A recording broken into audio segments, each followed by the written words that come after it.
The Whistler.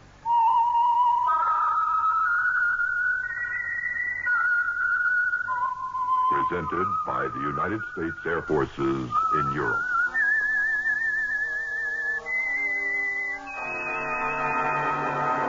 I am the Whistler, and I know many things, for I walk by night. I know many strange tales hidden in the hearts of men and women who have stepped into the shadows. Yes, I know the nameless terrors of which they dare not speak.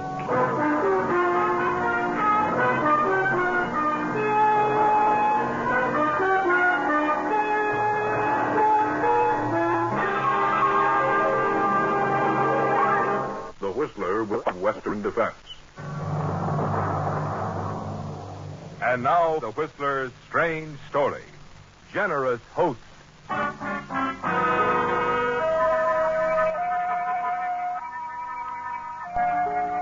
The evening shadows were lengthening as Steve Neal's jalopy coasted to the curb and came to a stop in a quiet outlying district of Silverton.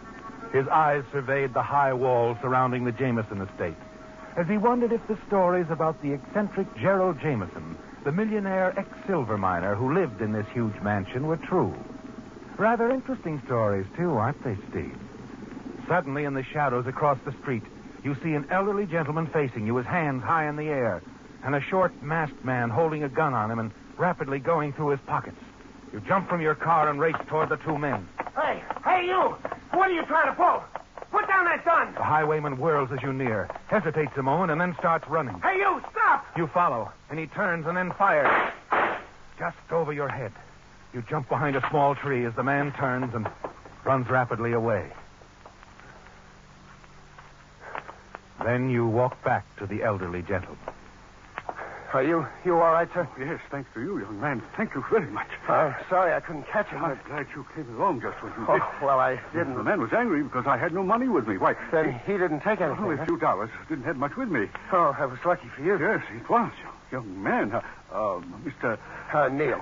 Steve Neal. Traveling artist. At your service. Mr. Neal, more than glad to meet you. Jameson's my name. Jameson? Yes, I was just taking an evening stroll. I live here in the house behind these walls. How about joining me in a drink? I can use one. Well, if you... No ifs about it, young man. I insist. Come along inside.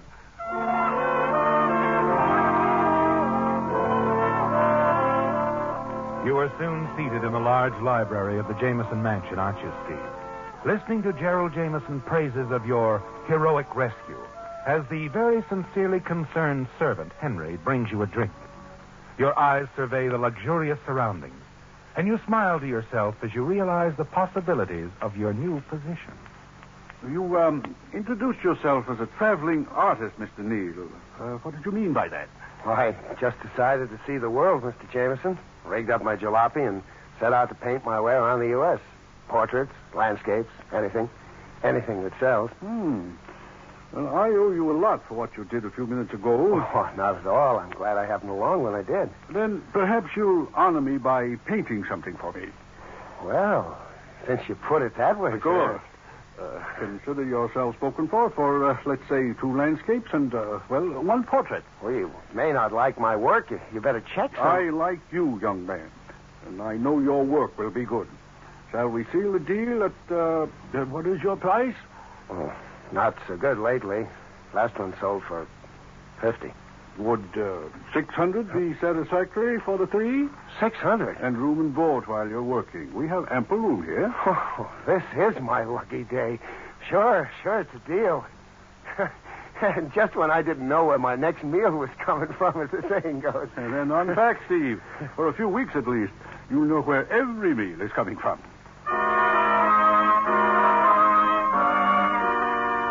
Your quick, daring action in Mr. Jameson's behalf solved all your problems, didn't it, Steve? At least temporarily. You decide to take your time on your painting assignment.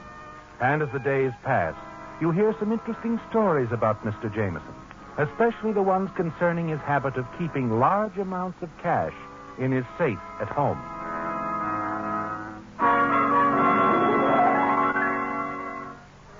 You decide your opportunities are greater than you realize.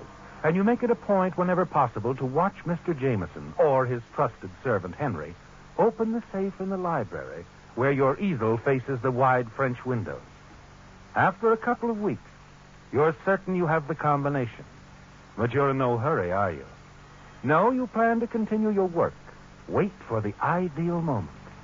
Then one afternoon, as you're putting the finishing touches on your second painting, Mr. Jameson stands and surveys it approvingly. I hope you're as good at portraits as you are at these other things. Portraits? Yes. See, I had it in mind to have you do a portrait of my niece.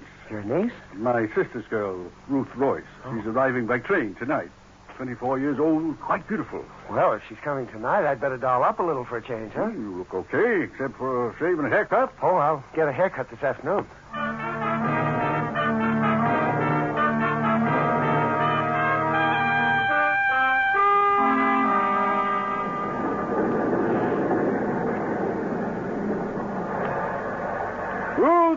Ruth, here we are, over here. Uncle Jerry, you look wonderful. Oh, you, too. You're more beautiful than ever. Ruth, this is Steve, the Steve Neal I wrote you about. Hello, Steve. Well, nice meeting you, Ruth.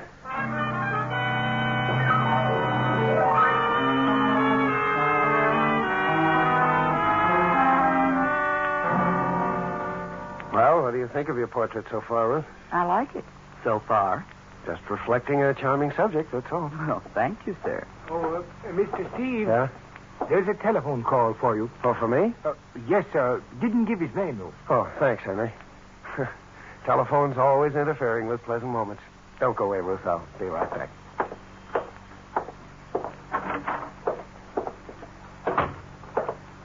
Hello.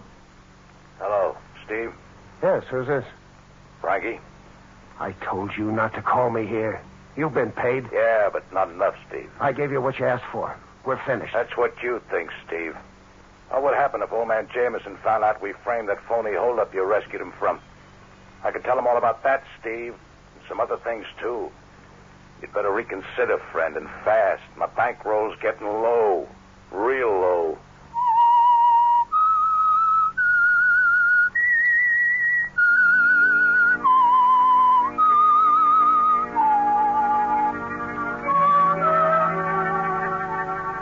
The unexpected phone call from Frankie Bixton is more than disturbing, isn't it, Steve? As a guest in the Jameson home, you've not only learned enough about his habits to help yourself to the contents of his safe and make a getaway into Mexico whenever you decide the time is right. You've also found what you think might be the answer to your financial problems for the rest of your life, in the person of Jameson's only living relative and heir, his attractive niece, Ruth Royce. But winning her affections will take time, won't it, Steve? Ruth is an intelligent girl and fully aware that you have nothing to offer her other than yourself. Yes, you'll need time, and Frankie is a dangerous threat to such time, isn't he? You decide you've got to find a way to get rid of him once and for all. Meantime, you decide to see more of Ruth. You're certain she finds you attractive, and one evening in a quiet little cocktail lounge on the outskirts of town, you make your first move. Well, now that your portrait's about finished, it won't be long till I'll be on my way. Gonna miss me, Ruth? Probably. It's more than probably with me. I'm gonna miss you plenty. Really, Steve? Really. Hey, excuse me, sir. Yeah? What is it, Willie? I'm sorry to interrupt, but a gentleman asked me to tell you he'd like to see you for a few minutes privately. Me? You must be mistaken. I don't think so. He pointed you out. The name is Neal, isn't it? Oh, yes. Tell him I'll see him some other time. Well, he says it's very important to you, sir. Oh, all right. I'll see him. Excuse me a couple of minutes, will you, Ruth? Of course. This way, sir. There's the gentleman. There. Thank you. Frankie. You fool. What's the idea of trying to see me here? Mr. Jameson's niece is with me. Yeah, I know. So if I were you, I'd quiet down, get this over with quick. Okay. Make it snappy, will you? Sure, make it real snappy. I need some dough. So do I. Jameson's only paid me for one painting. Yeah, half of that'll do for now. You're out of your mind. Yeah, I guess I'd better see Mr. Jameson. Yep. Okay, Frankie, I guess you win. Will 100 hold you for a while? A little while. Say till you get paid for another painting. Well, it might be tomorrow. It might be next week. Next Monday will be fine. Let's say 100 then and 100 the following week, okay? Guess it has to be. How long do you expect this blackmail to keep paying off?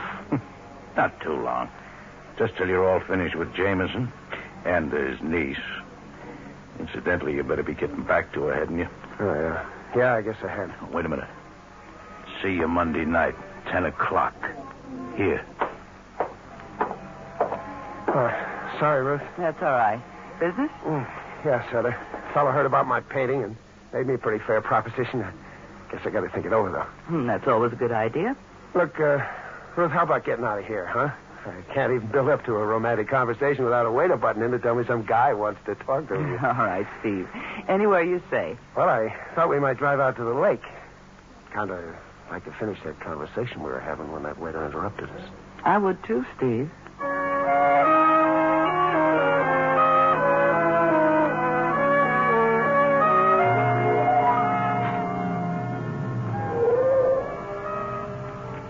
This is a lovely spot for a talk, Steve. Beautiful moon, rippling water, everything. You were saying something about if you'd met me under different circumstances. Yeah. What did you mean by that? Well, I just meant that if I'd met you and I didn't know anything about you, before I knew your uncle was a rich man, you might believe me if I told you how I felt about you. If I were to tell you now, you'd just think I was an adventurer after your money. And you wouldn't be. No.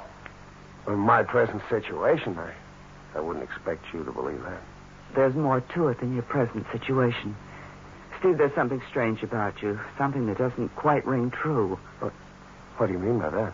Well, those phone calls you get every now and then, for instance, and refusing to answer them in a town where you're supposed to be a stranger. And tonight when you came back to our booth from your business conference, you look worried, almost frightened. Oh, well, you just imagine that. I was just thinking, that's all. And as far as those phone calls are concerned, I can explain them, too. They're just someone I met here in town that I didn't want to talk to. You'd laugh if you knew why. I hope so, Steve. I truly hope so. Ruth, you mean I've got a chance? You know you have, or you wouldn't have even brought it up. All I want to know is that you're on the level. What do I have to do to convince you? Oh, that's your problem. But if you really feel about me as you say you do, it shouldn't be very difficult. It'll be easy, honey.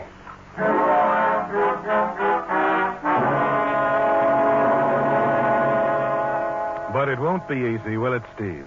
No, it'll be almost impossible. And you wonder whether Ruth is worth the effort. That night you lie awake thinking about it. You decide your first problem is Frankie. Toward morning, it suddenly hits you the perfect solution. A solution that will give you time to decide exactly how to make your opportunity with the Jamesons pay off. And the additional time to carry out your plan. The following Monday evening at 10 o'clock, you're sitting opposite Frankie in the cocktail lounge where he asked you to meet him. You got my 100? No. Jameson hasn't paid me for any more pictures. Don't try to hand me that. I'm not handing you anything. Anyway, I've figured out a deal that'll make these $100 shakedowns of yours look like chicken feed. We can both get enough out of it to go to South America and retire for a couple of years. Where's the catch? No catch. Now, look, Frankie.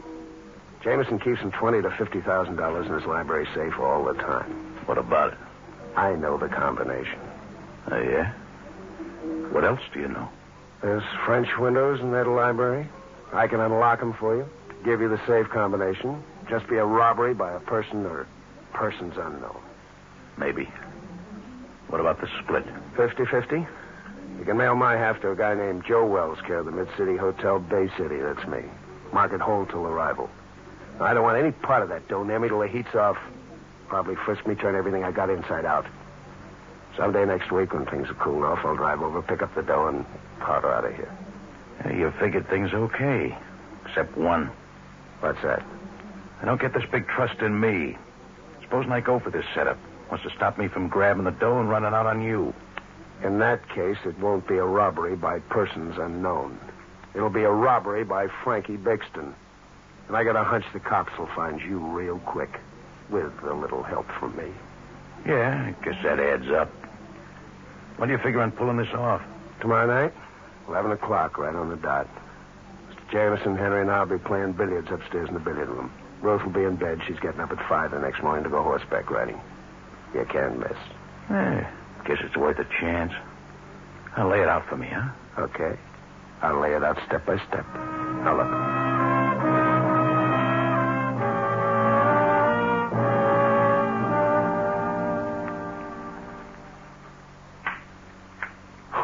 Well, nice shot, Henry. Oh, just luck, sir. Oh, luck, nothing. You handle that cue like a professional. Another? I see what you mean. Wait a minute. Quiet, everybody. What's wrong, Steve? I think I heard somebody in the library. I didn't hear anything.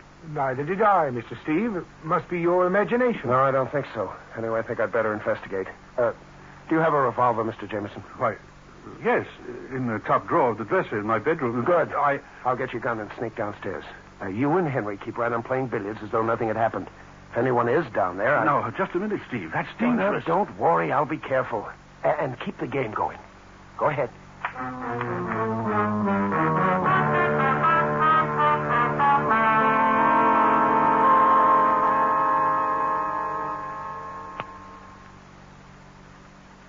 Okay, Frankie, keep quiet and keep your hands where I can see them. Steve. That's right. How much did you get?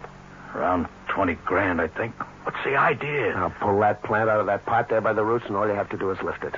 I loosened the dirt and it wet it down an hour ago. Wait a minute. All right, now come on, move.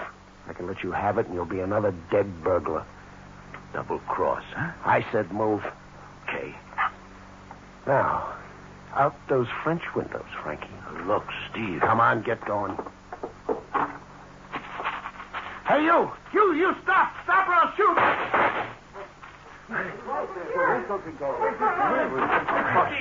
Steve, what happened? Are you hurt? Yeah, I'm sorry, Mr. Jameson, but he got away.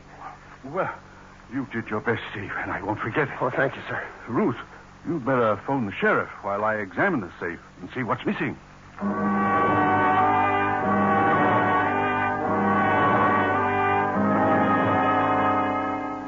When the sheriff and his deputies arrive, you spend some anxious moments as they question you and examine the premises. But everything worked out exactly as you planned. You breathe a sigh of relief when they ignore the wet flower pot and leave. You're sure that by morning no one can tell the plant was tampered with. By 1 o'clock, you've retired for the night. But you're worried and a little frightened, aren't you, Steve? You know that Frankie knows you tried to kill him, and you know that he'll be around again and soon. You decide to stay close to the estate until you're ready to take the stolen money, forget about Ruth, and leave Silverton. A few days later... That about does it, Mr. Jameson. I can't polish it anymore. The portrait's excellent, Steve. You have real talent. Well, I'm glad you like it, Mr. Jameson. What about you, Ruth? Satisfied? Yes, I like it. Well, then I do, too. Now, I guess it's goodbye. Well, goodbye? Goodbye. I'm afraid so. My work's done. It's time for me to move on. But there's no hurry. Afraid there is, sir. See, I've been offered a job on the coast as a commercial artist, and I've decided to take it. I'll be leaving day after tomorrow.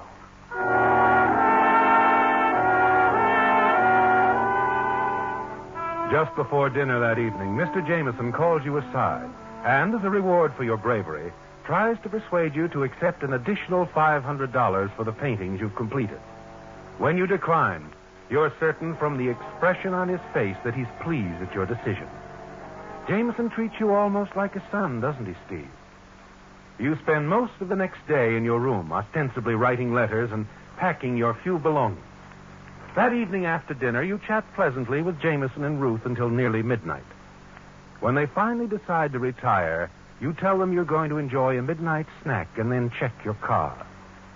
As soon as you're sure they're asleep, you go into the library, remove the stolen money from the flower pot, go outside to the garage and stuff the bills under the cover of the driver's seat. Then as you turn around... Going somewhere, Steve. Huh? Frankie. Yeah. You're not such a good shot. Well, I was just putting on an act. You know that. Your act was too good this time. You were trying to knock me off. Oh, no, you're all wrong, I've been Frank. waiting to get you, Steve. And this is it. As Frankie starts toward you, you see a knife blade flash in the moonlight. You're standing with a car door open, and your hand closes around a wrench on the front seat. You lunge directly toward Frankie, and your surprise attack throws him off balance. As he stumbles, you strike him on the head and watch him fall forward and lie still. After what seems hours, you realize he's dead. For a moment, you're panicky, and then relieved to know he's permanently out of the way. Quickly, you open the trunk lid of your car and place his body inside. And then lean against the car and light a cigarette. Who's that? Who's there? It's me, Steve. Ruth. What are you doing here? I couldn't sleep. I thought I might take a little drive. Oh, I couldn't sleep either. Steve. Yes. I'm kind of glad you're out here. I wanted you to know something before you left. I think you're on the level. Ruth, you mean it? I mean it. Well, thanks, Ruth. It's all I can say right now. Just thanks. Do you still want to leave? Take that job on the coast? I have to, Ruth. But I'll be back, honey. Soon.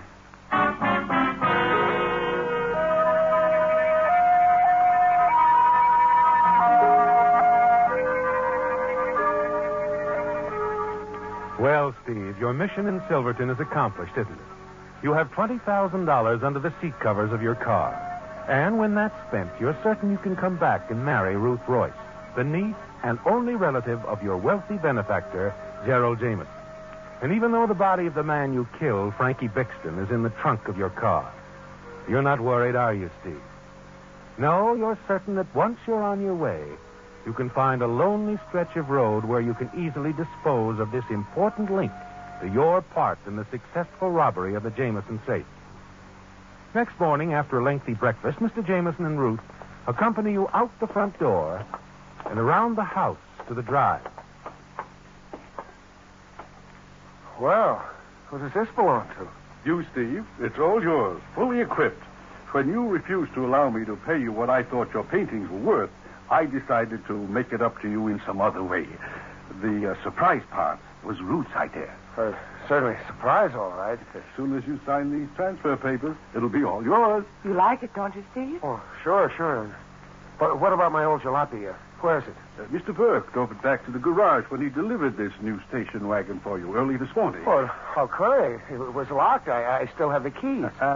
Henry had an extra key made when you let him drive your old car into town yesterday. Well, what's the matter, Steve? You look so strange. Oh, nothing. Except getting a new station wagon is quite a shock. Besides, I had so much personal stuff in that old jalopy of mine. I think I better check on it before I leave. Where is it? At the Main Street garage. But it looks like it won't be necessary for you to go after it, Steve. It's turning into the drive right now. And Sheriff Wilson is driving. Now, what do you suppose the sheriff's doing in that old jalopy of yours, Steve? The Whistler. Listen next week when once again the United States Air Forces in Europe present The Whistler.